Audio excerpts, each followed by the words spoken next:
আল্লাহ পাক চান যে আমরা যেন জান্নাতে যাই। যদি আমরা জান্নাতে যেতে না পারি পরকালে, একটা কারণে যেতে পারবো না, অনলি একটা কারণ, সেটা হলো আমাদের নিজের দোষে। একটা কারণ, যারা জাহান্নামে যাবে মানুষ এবং জিনদের মধ্যে, নিঃসন্দেহে মহাবিশ্বে তারা ছাড়া জাহান্নামে যাওয়ার উপযুক্ত কেউ ছিল না। ও জাহান্নামে যাওয়ার উপযুক্ত ছিল বলেই আল্লাহ পাক তাকে জাহান্নামে পাঠাবেন। আর যারাই জান্নাতে যাবে প্রত্যেকেই শুধু আমলের বদৌলতে যাবে না, বরং আল্লাহ পাকের রহমতেই যাবে। আল্লাহ পাকের রহমত যাদের উপরে বর্ষিত হবে তারাই জান্নাতে যাবে ইনশাআল্লাহ। কে আমল দিয়ে যেতে পারবে না।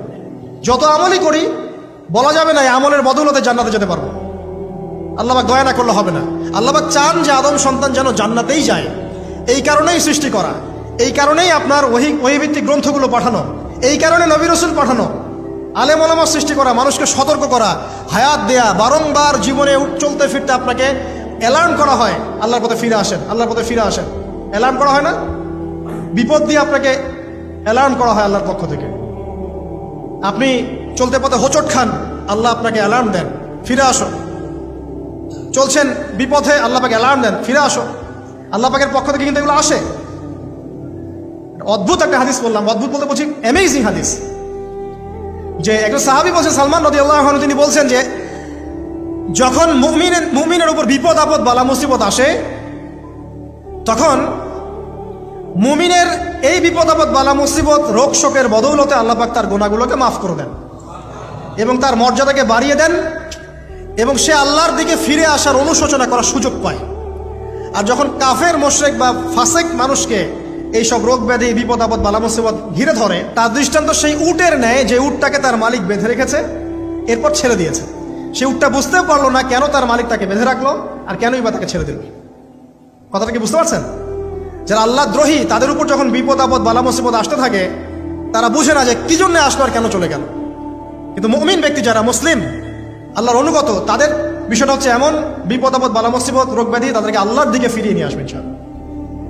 দেখুন, এই যে পৃথিবীতে নামিয়ে দেয়া, এরপর আল্লাহর পক্ষ থেকে ঐশী গ্রন্থগুলো পাঠানো, নবী রাসূল পাঠানো, আলেম ওলামা পাঠানো, আপনাকে হায়াত দেয়া, আপনাকে রিজিক দেয়া, এই শ্বাস নেওয়ার ক্ষমতা দেয়া, আপনাকে জ্ঞান বুদ্ধি দেয়া, বিবেক দেয়া, যে আমি তার পাশে লাউ গাছ উৎপন্ন করলাম। কোন গাছ? খেতে পারেন, এর শাক এবং এই যে ফল, এটার মধ্যে নিঃসন্দেহে এমন এমন কিছু উপাদান আছে যেটা হয়তো আমরা জানিও না, আবিষ্কার করা হয়নি। তিনি সুস্থ হয়ে গেলেন আলহামদুলিল্লাহ।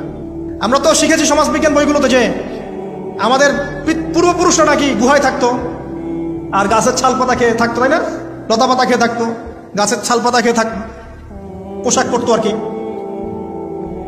বোগাস, ডাহা, মিথ্যা কথা। আল্লাহ রাব্বুল আলামিন সূরা বাকারা এবং সূরা আরাফ পড়ে দেখেন, আল্লাহ পাক বলছেন যে আদম আলাইহিস সালামকে আল্লাহ পাক সমস্ত নাম জ্ঞান শিক্ষা দিয়েছেন। মহাবিশ্বের যে প্রয়োজনীয় জ্ঞানগুলো আছে সেগুলো আল্লাহ পাক আদমকে শিখিয়েছেন আলাইহিস সালাম। ওয়াল্লামা আদামাল আসমাআ কুল্লাহা, আল্লাহ পাক আদমকে সমস্ত নাম শিক্ষা দিয়েছেন।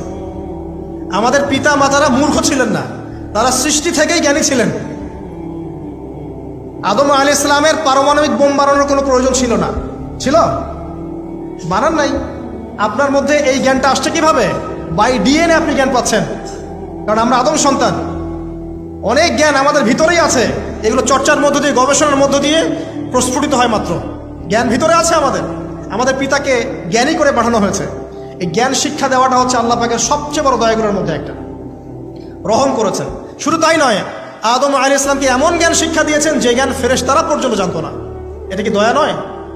এটা কি আদম সন্তানের প্রতি ভালোবাসা নয়? তারপরে সেজদা করিয়েছেন। মহাবিশ্বে অন্য কাউকে কি সেজদা করানো হয়েছে? কোরআনে কি এমন কোনো দলিল আছে যে আদম আলাইহিস সালাম ছাড়া অন্য কাউকে সব ফেরেশতারা সেজদা করেছেন? আছে?